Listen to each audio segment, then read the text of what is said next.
warahmatullahi wabarakatuh. Baiklah, bertemu lagi bersama saya Amelia dan Sofia, NIM 2520128. Saya dari kelas 6 DPTIK. Di sini tujuan video saya kali ini adalah untuk memenuhi salah satu syarat mata kuliah jaringan nirkabel, di mana kita akan masuk ke materi yang pertama mengenai arsitektur WLAN. Yang pertama kita masuk kepada pengertian WLAN. WLAN adalah kependekan dari Wireless Local Area Network atau jaringan wireless lokal nirkabel. Ini adalah jenis jaringan komputer yang memungkinkan perangkat komunikasi seperti komputer, laptop, ponsel cerdas ataupun perangkat lainnya untuk terhubung ke jaringan melalui koneksi nirkabel. Arsitektur WLAN terdiri dari beberapa komponen yang bekerja sama untuk menyediakan konektivitas nirkabel. Berikut adalah komponen utama dalam arsitektur WLAN. Yang pertama ada perangkat klien. Ini adalah perangkat seperti laptop, ponsel cerdas, atau tablet yang ingin terhubung ke jaringan WLAN.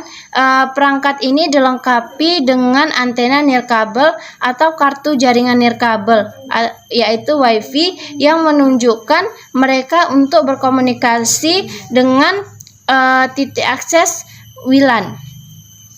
Yang kedua ada titik akses atau access point. Adalah titik akses adalah perangkat yang bertindak sebagai gerbang antara perangkat klien dan jaringan. Access point menghubungkan perangkat klien ke jaringan dengan juga memastikan pengiriman data yang benar. Kemudian ada jaringan. Jaringan terkabel, yaitu untuk menghubungkan titik akses ke jaringan yang lebih luas seperti internet, diperlukan jaringan terkabel yang terhubung ke access point. Selanjutnya ada pengontrol WLAN, yaitu dalam jaringan WLAN yang lebih besar, terutama di lingkungan korporat, ada pengontrol WLAN yang bertanggung jawab atas manajemen dan pengaturan titik akses WLAN. Kemudian kita masuk ke protokol WLAN, menggunakan serangkaian protokol untuk mengatur komunikasi dan transfer data antara perangkat klien dengan titik akses.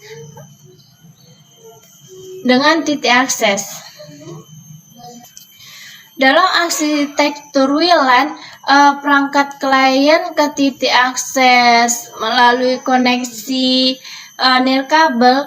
Ketika perangkat klien ingin mengirim atau menerima data, ia akan menggunakan protokol WLAN yang sesuai untuk berkomunikasi dengan titik akses. Titik akses kemudian mentransfer data melalui jaringan terkabel ke tujuan yang diinginkan, seperti server atau perangkat lunak atau perangkat lain dalam jaringan. Keuntungan utama dari arsitektur WLAN adalah kemampuan untuk memberikan konektivitas nirkabel yang fleksibel dan mudah diakses. Ini memungkinkan perangkat terhubung ke jaringan tanpa menggunakan kabel fisik, memberikan mobilitas yang lebih besar. Tujuan WLAN yaitu yang pertama memberikan konektivitas nirkabel, yang kedua meningkatkan mobilitas, yang ketiga memungkinkan akses ke sumber daya bersama, Selanjutnya kita masuk kepada komponen WLAN. Yang pertama, perangkat klien. Merupakan perangkat seperti laptop, ponsel cerdas, dan tablet yang terhubung ke jaringan WLAN. Yang kedua, ada titik akses atau access point. Yang ketiga, ada jaringan terkabel. Dan yang keempat, ada pengontrol WLAN. Selanjutnya kita masuk kepada manfaat WLAN. Yang pertama adalah mobilitas.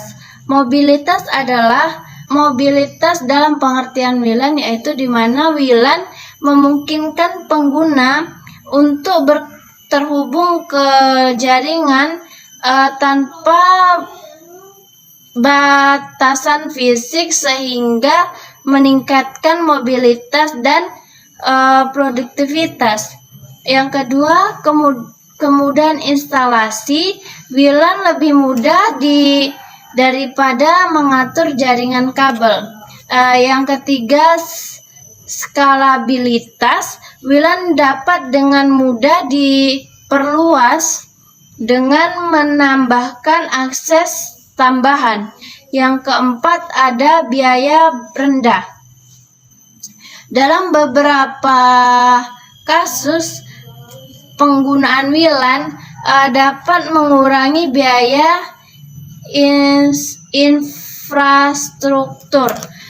Kemudian kita masuk kepada jenis-jenis WLAN. Yang pertama ada WLAN 802.11a, di mana menggunakan frekuensi 5 GHz dan dapat mencapai kecepatan transfer data hingga 54 Mbps. Biasanya digunakan di lingkungan perkantoran. Yang kedua ada WLAN 802.11b, menggunakan frekuensi 2,4 GHz dan mencapai kecepatan transfer data hingga 11 Mbps. Digunakan secara luas dalam pengaturan rumah tangga dan kantor kecil. Yang ketiga ada WLAN 802.11g, menggunakan frekuensi 2. Selanjutnya kita masuk kepada akses materi yang kedua, yaitu mengenai access point. Access point adalah perangkat dalam jaringan WLAN yang berfungsi sebagai titik pusat atau gerbang yang memungkinkan perangkat lain atau perangkat klien untuk terhubung dan berkomunikasi dengan jaringan WLAN. Access point berperan penting dalam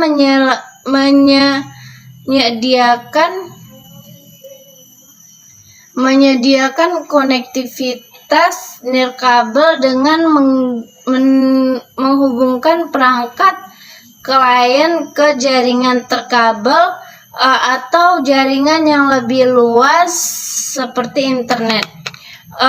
Berikut adalah beberapa penjelasan mengenai access point. Fungsi utama access point yaitu berfungsi sebagai pusat komunikasi dalam jaringan WLAN. Yang kedua, penghubung klien ke jaringan. Access point bertindak sebagai penghubung antara perangkat klien dan jaringan nirkabel menggunakan standar komunikasi WLAN yang sesuai seperti 802.11a, 802.11b, 802.11g atau 802.11n. Yang ketiga, kita masuk kepada Selanjutnya kita masuk kepada penyebaran sinyal. Access point memperluas sinyal nirkabel untuk mencakup area jangkauan WLAN.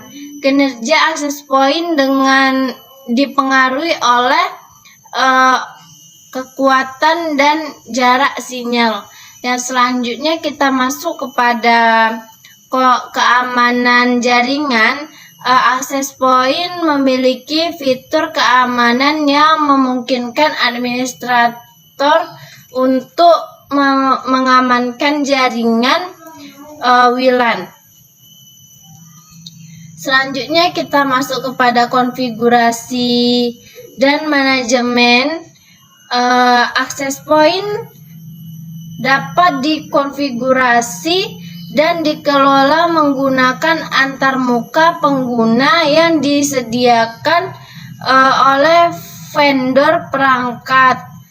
Melalui antarmuka ini, administrator dapat mengatur pengaturan jaringan secara seperti nama lengkap, seperti nama jaringan atau SSID, kanal frekuensi, kekuatan sinyal, dan pengaturan keamanan. Secara keseluruhan, access point adalah elemen-elemen dalam arsitektur WLAN yang memungkinkan konektivitas nirkabel dan pengiriman data antar perangkat klien dan jaringan yang lebih luas. Tujuan access point adalah tujuan utamanya yaitu menyediakan konektivitas nirkabel dalam jaringan WLAN yang memungkinkan perangkat klien untuk terhubung ke jaringan tersebut tanpa menggunakan kabel. Manfaat access point yaitu yang pertama, konektivitas nirkabel. Access point menggunakan perangkat klien seperti laptop, ponsel cerdas, dan tablet. Selanjutnya, mobilitas. Dengan access point dapat bergerak secara bebas. Yang ketiga ada fleksibilitas.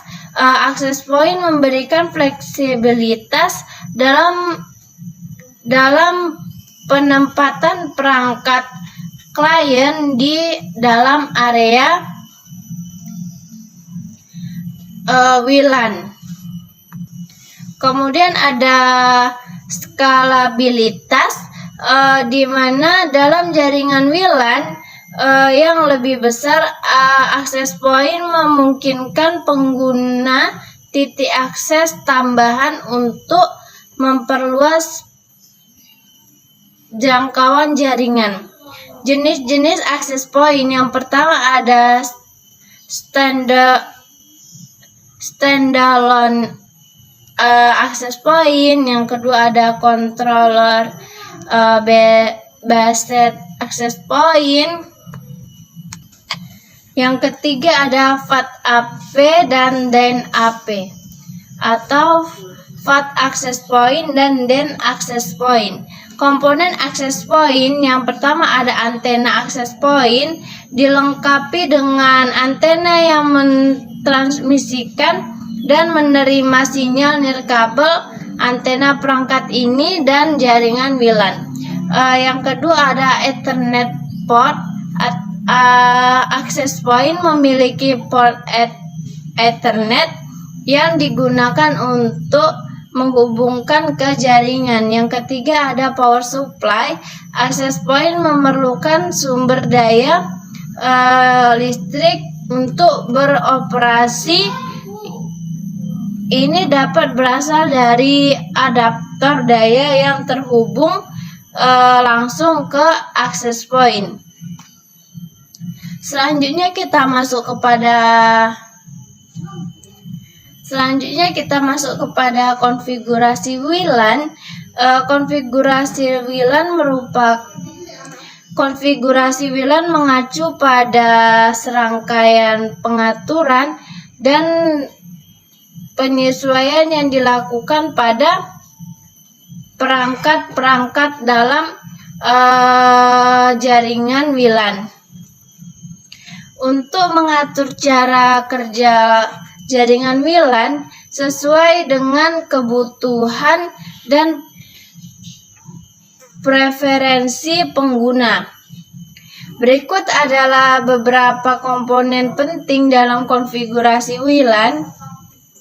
Yang pertama ada SSID atau disingkatan dari Service Set Identifier. SSID adalah nama jaringan WLAN yang ditampilkan kepada pengguna saat mencari jaringan yang tersedia untuk terhubung. Dalam konfigurasi WLAN, Anda dapat mengubah SSID sesuai keinginan.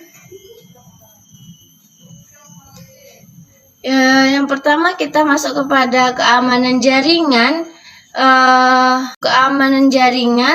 Konfigurasi keamanan WLAN adalah langkah penting untuk melindungi jaringan akses yang tidak sah.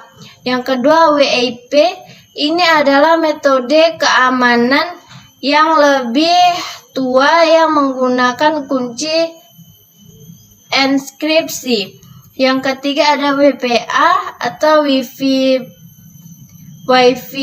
Protect Access. Ini adalah standar keamanan yang diperkenalkan untuk mengganti WEP dan WPA. Yang keempat ada WPA 2, adalah versi yang lebih baik daripada WPA yang menggunakan enkripsi. Yang kelima ada WPS.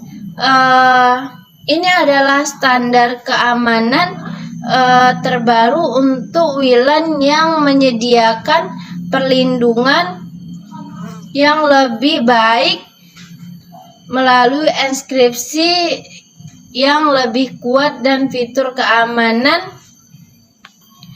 tambahan seperti SAI untuk melawan serangan penyeludupan kata sandi. Selanjutnya kita ada masuk kepada metode operasi. Metode operasi mengacu pada pengaturan yang mengatur bagian akses point berinteraksi dengan perangkat-perangkat klien. Yang kedua ada infrastruktur mode. Ini adalah mode operasi WLAN standar di mana perangkat klien terhubung ke akses point sebagai titik akses pusat untuk mengakses jaringan tersebut. Kemudian selanjutnya kita masuk kepada ad hoc mode. Dalam mode ini perangkat klien terhubung langsung satu sama lain tanpa melalui IP. Ini membutuhkan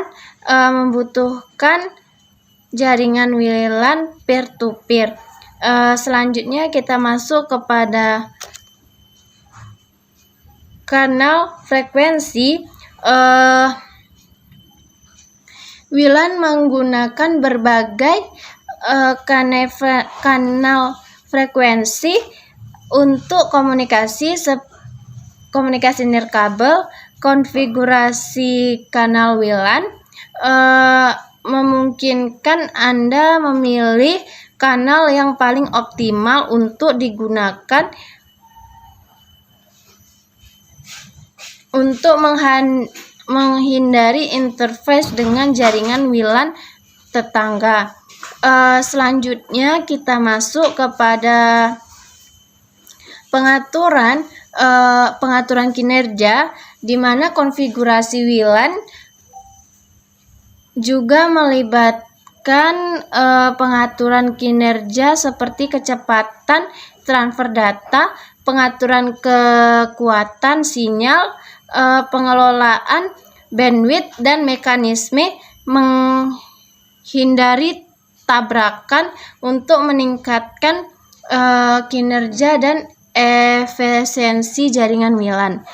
Kemudian kita masuk kepada penjelasan tentang SSID dan settingnya. SSID atau singkatan dari Service Set Identifier adalah nama yang diberikan kepada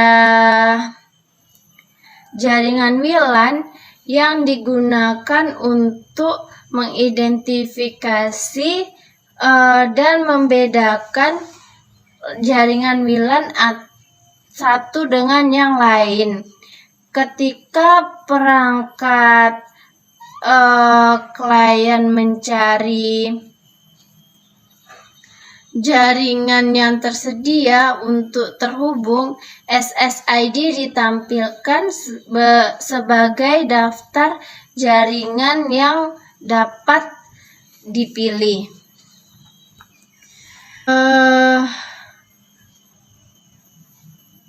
Berikut adalah langkah-langkah untuk mengatur SSID pada perangkat access point, yaitu yang pertama, masuk ke antarmuka pengguna perangkat access point. Anda dapat melakukannya dengan mengakses alamat IP perangkat IP melalui browser web Anda. Selanjutnya yang kedua, masukkan informasi login yang diperlukan seperti nama pengguna dan kata sandi. Defaultnya bisa ditemukan di dokumentasi perangkat atau bisa diubah oleh administrator jaringan. Yang ketiga, setelah masuk ke antarmuka pengguna, cari pengaturan yang berkaitan dengan jaringan WLAN atau wireless setting. Yang keempat, temukan opsi SSID dan masukkan nama yang digunakan untuk jaringan WLAN Anda. Anda dapat menggunakan nama yang unik dan mudah diingat. Yang kelima, beberapa perangkat IP juga menyediakan opsi untuk menyembunyikan SSID. Jika Anda ingin menyembunyikan jaringan WLAN, daftar jaringan yang terlihat oleh perangkat lain, Anda dapat menyembunyikan opsi Hide SSID atau SSID Broadcast Disable. Yang keenam, setelah melakukan pengaturan SSID, simpan perubahan yang Anda buat. Selanjutnya,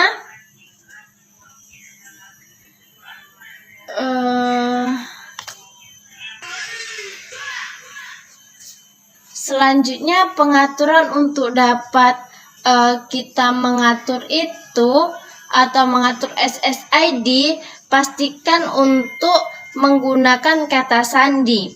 Keamanan yang kuat dan mengaktifkan metode keamanan WLAN yang sesuai seperti WPA2 atau WPA3 untuk melindungi jaringan WLAN dari akses yang tidak sah. Selanjutnya kita masuk kepada penjelasan keamanan WLAN, WPA dan WPS, dan cara settingnya. Keamanan WLAN sangat penting untuk melindungi jaringan nirkabel Anda dari serangan tidak sah. Dua metode umum yang digunakan untuk meningkatkan WLAN adalah WPA dan WPS. Berikut ini adalah penjelasan tentang keduanya. Yang pertama yaitu kita bahas mengenai WPA. WPA yaitu Wi-Fi Protected Access. WPA adalah standar keamanan yang lebih kuat dibandingkan dengan metode sebelumnya, seperti WEP. WPA menggunakan enkripsi yang lebih kuat dari metode autentikasi yang lebih aman. Ada beberapa varian WPA yang umum digunakan, termasuk WPA PSK. Ini adalah metode yang paling umum digunakan untuk jaringan WLAN. Yang kedua ada WPA Enterprise. Metode ini biasanya digunakan dalam lingkungan perusahaan atau organisasi yang lebih besar.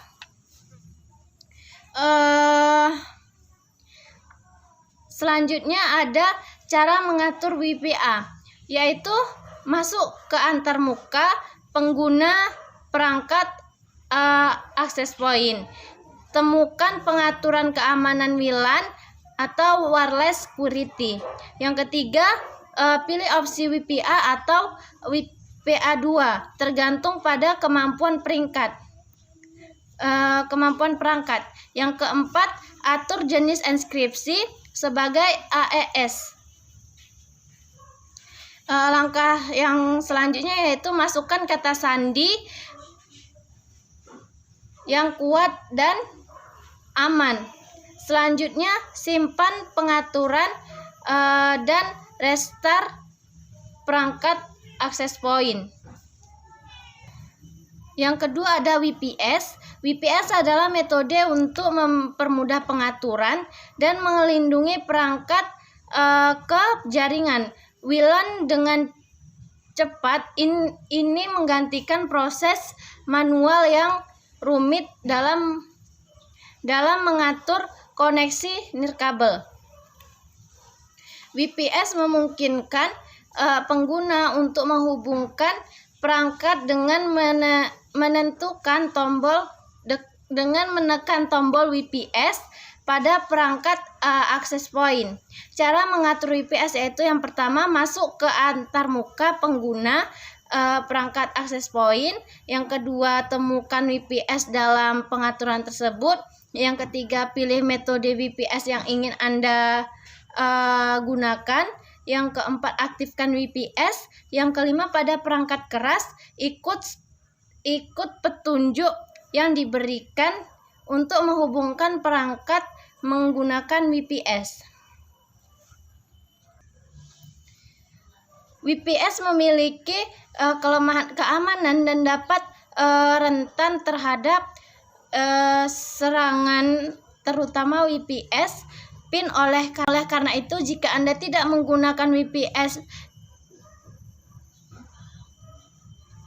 disarankan untuk mengaktifkan untuk meningkatkan keamanan jaringan WLAN.